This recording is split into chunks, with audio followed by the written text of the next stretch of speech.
Hey guys, thanks for coming back. This weekend I saw Star Trek Into Darkness, starring Chris Pine, Zachary Quinto, and Benedict Cumberbatch. This is with the K review, and you know what? No more America.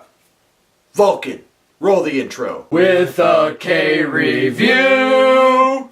It's VIC? No, it's with a K. Oh. So back in 2009 we had the rebooted Star Trek series, and you know what? I really do like Star Trek a little bit more than Star Wars. And people ask me all the time, Victor, why do you like Star Trek more than Star Wars? Star Wars is so much cooler. Actually, people really do sound like that, by the way. And the reason that I really like Star Trek is because I like that it's more emotion-based, rather than Star Wars where it's just a bunch of big tech, and you know, there's like force powers. I really don't understand all that. I feel like Star Trek is more based in the normal stuff for being futuristic. And there were a lot of people at that time that didn't like the way J.J. Abrams did it. They didn't like the fact that he didn't give enough fan service. So when Star Trek came out in 2009, I was really interested in seeing it because I wanted to see how J.J. Abrams would change the universe and how he would put his own spin on it. I liked how he did the characters. I also really enjoyed Zachary Quinto. When he plays Spock, he does an excellent job. He learned everything that he possibly could from Leonard Nimoy. And also, I'm still a little scared of him because as Siler, he's a psycho bastard. Of course, nobody can touch Leonard Nimoy. I mean, Nimoy.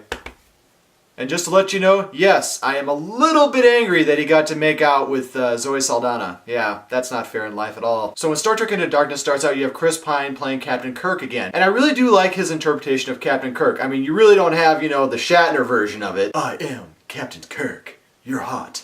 Take off your pants. One of my friends right now is just like, why do I watch this show? But in this movie, there are some really good aspects, and there are some aspects that I really didn't like about it. One of the very first things in this movie is that Captain Kirk is taking down his peg, and that's something that I really liked. And then you have his banter with Spock, like he had in the first one, and it wasn't as much as it was in the first one, but in this one, you really do have the sense that they are bickering more, and that they have more in tune with each other. What I mean by that is like in the first one, I didn't expect Spock to, you know, get some from Uhura. I find it to be a little unfair, because obviously I was the one who's supposed to be in the movie, you know, getting some from Uhura.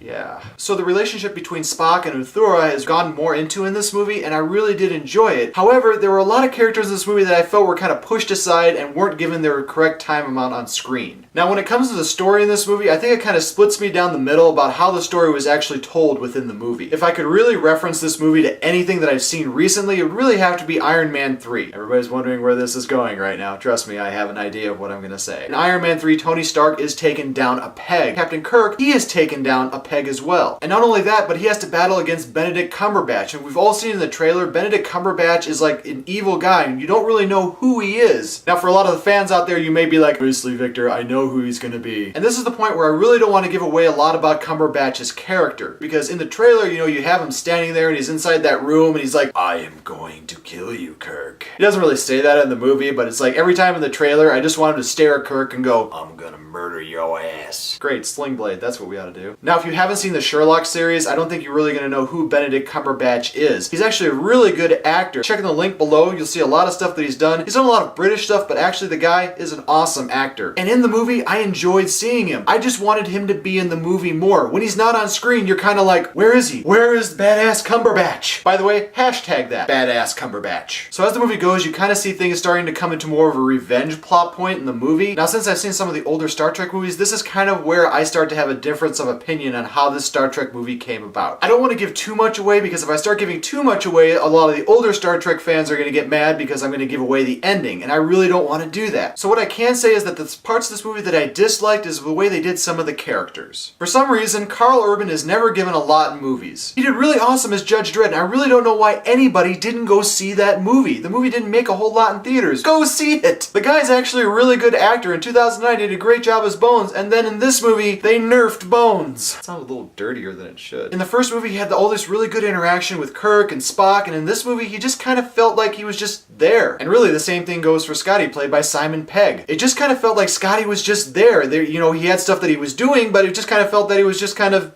there. And with a movie like Star Trek, which is always based on its characters and that it helps build those characters throughout the entire movie like it was in the first movie, it just seemed like they only focused on like 2 or 3 of the characters in the movie, and they had everybody else there and they were just like, meh. But it doesn't make the movie bad, it doesn't make the movie good. It kind of brings me to about the middle point with the movie. And now I'm praying. Now I like the characters that were in this movie. I like the way that they were portrayed. I just wish there was more of the other characters interacting with them. If I had to pick out 2 things in this movie that I really didn't like, it had to be the character of Carol Carol and the actual ending of the movie. Now, Carol's played by Alice Eve, and I haven't seen her in a whole bunch of things. She was in Men in Black 3, she played Young Agent O. But in the Star Trek universe, Carol is vitally important to Captain Kirk. In the movie, it just kind of felt like, okay, here's the naked chick, and you know what, who cares? Now, the ending of this movie is going to have people kind of split down the middle. You're going to have people who are Star Trek fans who are going to connect things from other Star Trek things, and then you're going to have people who have not seen the Star Trek movies who are going to go to it and be like, okay, that's fine, I don't see why he made such a big deal about it. And the only thing that I can really say is I feel that J.J. Abrams kind of took a little bit of the easy way out at the end. Did he do it well? Absolutely. Was it acted well? Absolutely. Is Zachary Quinto awesome? Absolutely. Is Leonard Nimoy the king of all actors? Damn right he is.